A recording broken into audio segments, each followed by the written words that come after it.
Outro tema também, a Procuradora-Geral da República, Raquel Dodge, afirmou hoje que determinou, a interrupção das negociações de delações premiadas que tiveram conteúdo vazado e estão sob investigação. Em menos de 3 meses no cargo, Dodge já encaminhou à direção da PF 5 pedidos de abertura de inquérito para apurar vazamentos relacionados tanto a propostas em fase de discussão quanto às colaborações já assinadas ou homologadas pelo Supremo Tribunal Federal. A PGR mantém sob sigilo os pedidos de abertura de inquéritos, mas, de acordo com o jornal O Globo, um dos processos diria respeito a Maurício Fanini, ex-aliado do governador do Paraná, Beto Richa, do PSDB. Andreasa, começa esse tema com você. Aliás, a pergunta também, do nosso ouvinte aqui pelo WhatsApp. Você acha que a procuradora está preocupada de fato com os vazamentos ou pode ter aí algum trabalho para conter as delações? O que você acha? Você testemunha da minha luta aqui diária Sim. em denunciar essa cultura de vazamento. E fica claro que parte disso tem origem no Ministério Público. Tá? Agora, se ela diz que vai suspender todos os acordos de delação em que houve vazamentos, acabou, né? Não tem mais acordo nenhum. Todos tiveram vazamento, ou seja, ela não pode fazer isso. Olha, eu estou dizendo, ela não pode fazer isso, não é aceitável. Não é politicamente aceitável, não é tecnicamente aceitável. Falando exclusivamente do ponto de vista técnico. Ou seja, existe um problema de vazamento grave, muitas vezes seletivos, de processos sigilosos. O que ela deveria fazer para estancar essa sangria, para usar uma expressão da moda, era começar um processo investigativo, apurar de fato o que ocorre. É fácil, se ela quiser descobrir a origem desses vazamentos, e acabar com isso de agora em diante, olhando para frente, suspender o que já passou, aí sim coloca a Lava Jato em risco. Aí não me parece ser algo aceitável, entende? Então, existe o problema do vazamento, precisa ser investigado, duramente investigado, inclusive chegando a figurões do Ministério Público, certo? E acabar com isso. Ela precisa mostrar se a cultura do vazamento é algo institucionalizado na Procuradoria-Geral da República ou se é algo da gestão passada. Isso é uma coisa. Agora, que isso sirva para que nós tenhamos dúvida, que isso sirva de gatilho para paralisar o andamento de delações importantes para a República, não. A delação precisa ser aperfeiçoada, os vazamentos precisam acabar, mas esse mecanismo é importantíssimo, precisa seguir em frente. Inclusive está aí, por exemplo, para avançar, a proposta de delação, de acordo de delação do Antônio Palocci.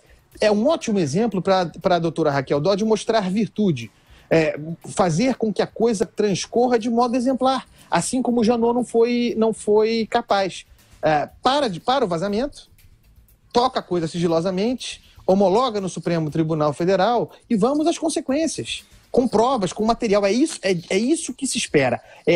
Suspender, acabar, prejudicar os acordos importantes feitos no passado, aí já me parece uma exorbitância, Patrick Santos. O que você acha, Vera? Você acha que ela está preocupada com os vazamentos ou trabalha para conter? O que você acha? Eu acho que o trabalho dela como Procuradora-Geral da República não é se preocupar prioritariamente com os vazamentos e sim prioritariamente com o conteúdo das delações, muitas delas gravíssimas, que envolvem altas figuras da República, e ela anunciar que vai parar toda e qualquer negociação de delação premiada se houver vazamento, ela está dando uma senha, muitas vezes, para que os próprios delatados vazem o conteúdo da delação como forma de paralisar os acordos. Me parece óbvio, né?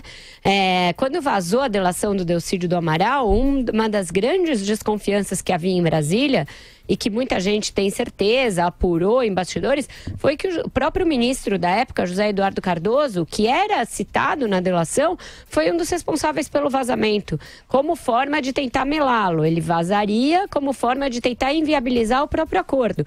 Isso não é impossível, parece rocambolesco, mas estamos falando de uma investigação de crimes gravíssimos, que toda a estratégia é válida. Se a Procuradora-Geral da República vai a público e diz para os bandidos, olha, eu vou parar toda a delação que vazar, ela está dando a senha para o delatado ir lá e vazar o conteúdo. Porque muitas vezes os advogados dos delatados têm acesso, de alguma maneira, ao que está sendo dito sobre os seus clientes. E ainda que não tenham os papéis, vão dizer o teor. E isso já pode ser configurado como um vazamento, né? Às vezes a negociação está numa fase ainda incipiente e vaza, pretende dizer, a gente já viu várias matérias, fulano pretende dizer isso em acordo. Mesmo aquela coisa do Toffoli que vazou, não tinha ainda o anexo consolidado quando vazou. Então, isso que ela está fazendo é de uma enorme gravidade. Ela está telegrafando a sua estratégia para os bandidos. Está dizendo, querem um jeito de melar a delação? Melar qualquer delação daqui para frente? Vaza. Pega e vaza. Então é por isso que eu sempre tive eu nunca considerei essa coisa do vazamento a principal. Por quê? Porque a imprensa vive atrás de vazamento. É disso que ela vive, de noticiar as coisas em primeira mão, noticiar as coisas antes, vive atrás do furo.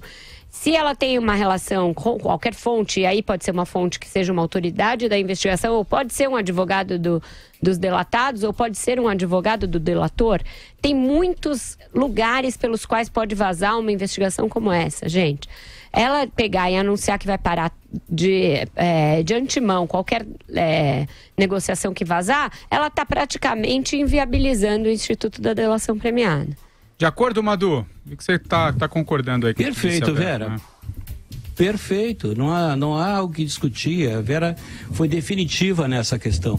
Eu estava pensando aqui que talvez o correto fosse dar a transparência total às delações. Que como acho que o Andreasa sempre fala, né, que o grande problema de você vazar a delação é que nomes de pessoas que são inocentes possam aparecer e só depois, posteriormente, fica comprovado que elas são inocentes, que elas não têm nada a ver com aquela história toda, mas aí o estrago já foi feito. Eu acho que quanto mais se der transparência ao processo como um todo, né? Inclusive dizendo claramente o que era verdade, o que não é verdade, né? O que ficou comprovado, o que não ficou, você acaba com esse negócio desse sigilo. É a única forma. Agora, é como pegando gancho no assunto do item anterior, no assunto anterior. Eu presinto, eu tô vendo vários movimentos já de várias áreas do governo, várias áreas até agora pode ser da Polícia Federal, no caso, por exemplo, da indicação do novo diretor da Polícia Federal, a cada dia parece mais claro, uma forte ofensiva no sentido de melar toda a Lava Jato. Agora, tem uma coisa. Falta combinar com os russos, né? Esse pessoal todo está esquecendo que a opinião pública brasileira em massa, em peso, apoia a Operação Lava Jato e quer que as investigações prossigam e até o seu final. Né? Então vai ser uma batalha complicada, né? Tem que combinar com os russos primeiro, viu, pessoal? Vamos lá. Vai, Andreasa. É o seguinte, pensando a partir da sua fala, Madu, o sigilo de um conteúdo de uma delação, por exemplo, serve evidentemente para proteger os citados, eventualmente inocentes, mas serve também para preservar a própria investigação, que deveria estar em curso.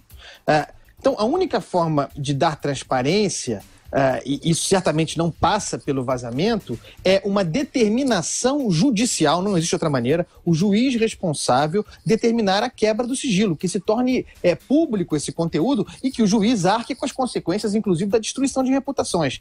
De qualquer outra forma, essa decisão não pode ser tomada pelo Ministério Público, não pode ser tomada por advogado, não pode ser tomada por ninguém. Eu concordo com a Vera que o jornalista, a gente não pode criminalizar a atuação do jornalista, ele tem que procurar mesmo a informação. Mas vazamento que chega molezinha na mão do jornalista não é exatamente a natureza do seu ofício, que é investigar, que é apurar, que é descobrir as coisas, o que tem acontecido no Brasil. E veja, não é algo que acontece em todos os lugares, com todos os jornalistas, mas a gente percebe uma relação promíscua com fontes, com autoridades, desde dentro do poder público, que passam mastigadinho material seletivo vazado. Então, aí já tenho dúvidas sobre a natureza jornalística da coisa. Vamos pensar num vazamento que foi muito controverso, que foi o vazamento da delação inicial ainda do Alberto Youssef, ainda às vésperas da eleição de 2014. Uma capa da revista Veja em que ele dizia que Lula e Dilma sabiam de tudo.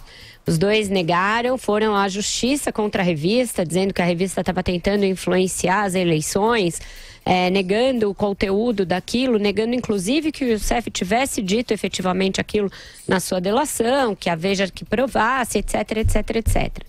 Era uma informação valiosa e importante, porque a Dilma poderia, e de fato foi reeleita, poderia ser e de fato foi, e isso era algo que ela vinha negando, portanto ela vinha mentindo sistematicamente aos seus eleitores, mentindo em debates, mentindo em programas de TV. E o delator dizia efetivamente na delação aquilo. Meses depois, quando caiu o sigilo da delação, ele de fato dizia aquilo. Nesse caso, o que era o papel do jornalista? Era obter essa informação e guardar para ele porque ela poderia influenciar o pleito, ou justamente divulgá-la porque ela era uma informação importante para definir o pleito, para as pessoas definirem o seu voto? Eu acho que era divulgar, como a revista de fato fez. Mas foi um vazamento. Foi um vazamento muito questionado, inclusive, por outros setores da imprensa. Eu lembro que teve um debate grande na imprensa sobre, será que a Veja está falando a verdade? Cadê o papel? É um risco? É um risco. Mas diante de um dilema como esse, o que faz? O que faz a imprensa? O próprio juiz Sérgio Moro admitiu que não levantou o segredo daquela delação nas vésperas da eleição, porque entendia que poderia, sim, influenciar no pleito, e que então ele preferiu manter sob sigilo a delação do Alberto Youssef no momento inicial. Mas é um vazamento, mas é um vazamento útil ou não é? Eu tendo a achar que é um vazamento útil. Ô Vera. Por isso que eu tenho second thoughts, segundos pensamentos a respeito dessa coisa da cultura do vazamento. Eu acho que às vezes ela é importante. Você tem razão, é um assunto controverso, daria um programa aqui pra gente. Não estou desqualificando absolutamente. É evidente que se você tem um material como esse na mão, é uma decisão jornalística legítima a dar. Publicar. O meu ponto aqui é a facilidade, e certamente não jornalística, com que isso chega na mão do jornalista. É esse ponto especificamente, é essa acomodação jornalística que eu percebo, uma relação promíscua muitas vezes com a fonte, uma fonte autorial, oficial, uma fonte institucional, que dá mastigadinho um vazamento, sem dúvida nenhuma, e que dá certamente com interesse. Ninguém oferece isso sem ter um interesse por trás. O jornalista recebeu o material, é fundamental, discute-se na sua redação, publica-se ou não, publicou, é legítimo. Mas que há um problema de origem e que não é exatamente uma atividade jornalística, o modo como esses vazamentos chegam na mão do jornalista, muitas vezes não é.